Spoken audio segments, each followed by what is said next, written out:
தேர்தலை மனதில் வைத்து ஒரே சமயத்தில் பெண்களுக்கு திமுக அரசு 5000 ரூபாய் வங்கியில் செலுத்தி நாடகமாடி வருவதாக முன்னாள் அமைச்சர் தங்கமணி குற்றம் சாட்டியுள்ளார்.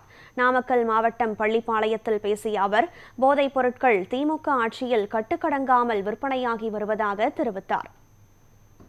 இன்றைய தினம் 3 மாதத்திற்கு உண்டான தொகையாக 3000 ரூபாயும், அதேதான் புதிதாக ஒரு கண்டுபிடிப்பு, கோடை காலத்திற்கென்று 2000 ரூபாய் சிறப்பு நிதி என்று 5000 ரூபாய் போட்டிருக்கின்றார். இன்னொரு 10 நாட்களில் தேர்தல் வர இருக்கின்றது. 5 ஆண்டு காலமாக கடுமையான வெயில் இருந்தது. அப்பொழுது அந்த கோடை காலம் அவர்களுக்கு தெரியவில்லை, ஆட்சியாளர்களுக்கு. இப்பொழுது தேர்தல் வருகின்ற போதுதான் கோடை காலம் என்று அவர்களுக்கு தெரிந்து கோடை கால சிறப்பு நிதி என்று 2000 ரூபாய் கொடுத்திருக்கின்றார்கள். அப்படி என்றால் இன்னும் 4 ஆண்டு காலத்துக்கு அந்த கோடை கால சிறப்பு நிதி 2000 எல்லா பெண்களுக்கும் கொடுக்க வேண்டும்.